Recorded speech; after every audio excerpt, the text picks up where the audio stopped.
In Friesland binnen prachtige boetenplaatsen te vinden. Ze weerspiegelje de grutske skiednis van de provincie. Er is een heel soort moois te zien. In de gebouwen lieken goed als in de tuinen en parken. De eigenaars, haar maaiwerkers en de vrijwilligers onderhouden deze bijzondere pronkjes, maar een soort leefde voor de toekomst.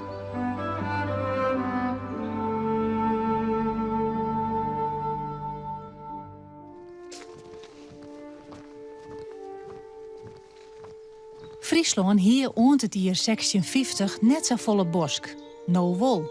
En dat is voor een grut pad te tankjen onder de eigenaars van de boetenplaatsen. Voor het hout en voor de jacht lieten ze grutte bosken oorlissen, likos in het kettelijke skar. Het slotje dat is een jachthuis, gebouwd in opdracht van de Bierema Oostings. Die toen de tijd een heel groot landgoed hien. En die broekten hier het kettelijke skar om te jaaien.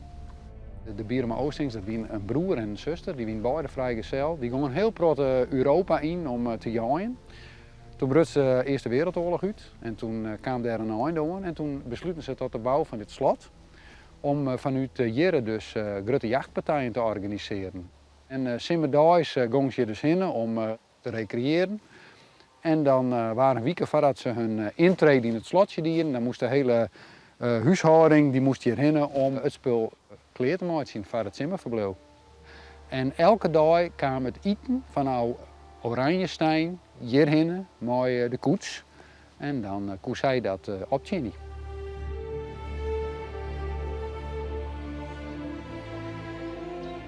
Het kettelijke skar wie oorspronkelijk een heidegebied.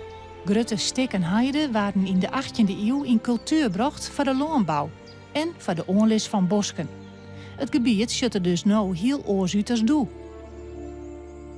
De Bierema Oostings die hebben proberen om een heel groot part van deze omjouwing, die bestond toen nog uit woeste groen, om die te ontginnen. Van deel hebben ze er dus jachtbos van maken. Andere plakken hebben ze er graaide van maken. En sommige stukjes die binnen onze heide sparenbleun. En dit is ook een voorbeeld eigenlijk van hoe eigenlijk een heel groot part van onze provincie er vroeger in deze omkrieten uitzag. Het mooie van deze heide is dat hij een mozaïek is van wierteheide, droegeheide. Er lezen wat vennen in. Nou, en er is natuurlijk het bos wat heel dichtbij is. En daardoor heeft op een hele lietse oppervlakte een heel protte verskaart in de begroeiing. En daarmee ik in het relief en daarmee ik in de planten en de beesten die hier voorkomen. Ik ging hier even door de pijpenstrooppol en je tussen zit een heesterke, een strukje, galjes. En wij kennen dat als Fries natuurlijk omdat het een hoofdbestanddeel is van Berenburg. En als je er doorheen herinnert, dan roek je het ook wel. En dat zit hier in het kettelijke skar zo vol dat wij gewoon met de skiep wel doorheen herinneren om het een beetje te beheren zodat er wat een gelaagdheid in het geheel ontstaat. Bij landgoed Boshoort jerde ik de Vegelin-bosken. Die beneemt naar de Doedestietse eigenaar van de boetenplaats, Johan Vegelin van Klaarbergen, die ze in Santje 22 onlezen liet. De bosk zit vol verhalen over het verliezen.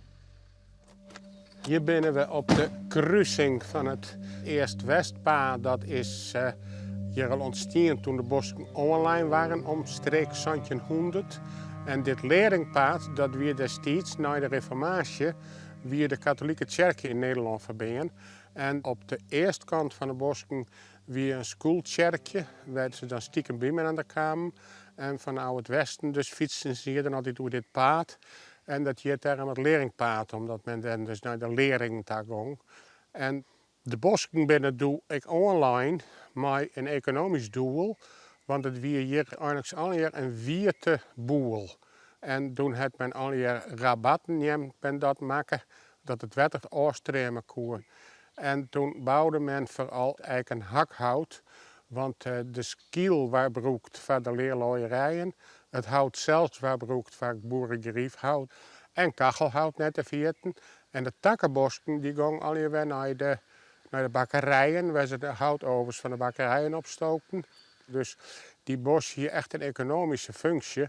Wij trokken dus een rendabele investering weer van mijn voorveren om dit zo te doen. En dat is de geschiedenis een beetje van de bosken. Nou, in Nederland waren dit soort terrein uiteraard vaak gebruikt voor de genot van de jacht. Maar ja, terug het oerheidsbeleid dat wij niks meer dwaaien aan het raafwild bijvoorbeeld.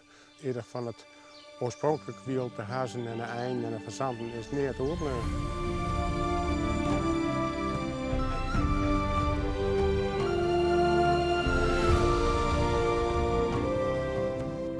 Een oorstik wilde groen, heidegebied dus, dat niet in cultuur bracht is, blijft bij Beetstersweg. Natuurzaakkundige Jelle Hofstra is daar alle dagen te vinden. Ik kom hier al zo lang. Vroeger van de legere squalo, dan gingen we hier in het einde ijsziekje. Ja, nee, dat is geweldig. Dit is vrij uniek. Hier komen 5 soorten amfibieën voor, 3 soorten slang, 2 soorten hagedissen. Maar net alleen de amfibieën en de reptielen, maar ik vogels en neem maar op. Buizerden, kikkerdieven, alles kan je hier vinden. En de levendbarende hagedis komt hier voor. En die kwam je vroeger massaal voor. Op 1 ronde hiek zo'n 60. Maar de laatste jaren ging die heel hard achteruit. Oorzaak weten ze eigenlijk net. Ze willen wel harder dat het komt omdat er minder insecten komen. Maar ze zijn er net wees van. En de ringslangen, die komt hier voor. Ringslangen is een hele onschuldige slangen. En de nieren. Maar de nieren die is giftig. Ach. Hij is wel deer. Een ringslang. Gisteren zei ik dat er een paar kroop. En dan kwamen een stukje wat kraswitsers aan. Vermoedelijk ben ze er doorheen gereden. Een beetje libben nog. Ik had hem aan de kantlijn. Helaas. Ach, dit is zonde.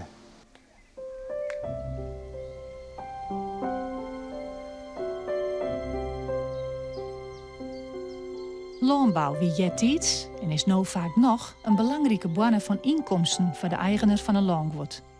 De boeren bewerken de groen eeuwenlang op dezelfde traditionele wijze. En daardoor ontstier, bij gelijks op landgoed Lindestein, heel bijzondere natuur. Deze omgeving die heet in de volksmond Rome. Dat is mogelijk omdat het heel afgelegen is. Vroeger was het een modderpaad. En door die moeilijke bereikbaarheid is dit landschap ook ontstaan. Dus hier kwamen arme boeren. Die kochten dan een perceel groen. Die haalden de snee, dat meenden ze er nog maar de zijn aan. En dat was mijn naam, dat joegen ze ontvee. En doordat dat honderden jaren zo gebeurd is het steeds verskraald en kreeg op een gegeven moment deze vegetatie. Men probeert ook om dit soort vegetatietypen weer waarom te krijgen, maar het is net zo. Daar staat samen dwangkeerst. Dan zei ze van nou, ik pak een perceel groen en dan meen ik het en dan komt er geen mest dat er dan oerl blauw gasland ontstaat. Want dat heeft ook te maken met hydrologische omstandigheden en de bodemopbouw en dat soort dingen. Ecoloog Fons IJsink doet geregeld onderzoek in het gebied. Wat hier fantastisch nu in bloei staat, dat is de blauwe knoop. Dat is een van de kenmerkende soorten van die blauwgraslanden. Dagvlinders zie je hierop. En hier zien we gele bloemetjes. Dat is een rolklaver. Die groeien op plekken waar nog een klein beetje fosfaat in de grond zit, maar de stikstof die ontbreekt. En hier zie je dat hele palet van blauwgraslandsoorten, wat we het hijschrale blauwgrasland noemen. En dit is de blauwe zegge. En je ziet het al aan de kleurschakeringen. En dat was wat de boeren vroegen aan dit type graslanden. Dat waren hun blauwgraslanden. 10.000 hectares in Nederland. En op de meest bijzondere plekken hier dan staan er meer dan 30 plantensoorten op een vierkante meter. En als je dan ook naar de hele gemeenschap, wat daar aan dieren blij van wordt, onze bijen die het ook moeilijk hebben, dan zie je dat hier een enorm aanbod van nectar is. Dus het is eigenlijk een fantastische woning voor de natuur, waar heel veel soorten welkom zijn. En de soorten die het minst aan voeding nodig hebben, die kunnen hier het best uit de voeten. De boetenpleetsen hebben maar de onlis van bosken het landschap van Friesland mooier maken.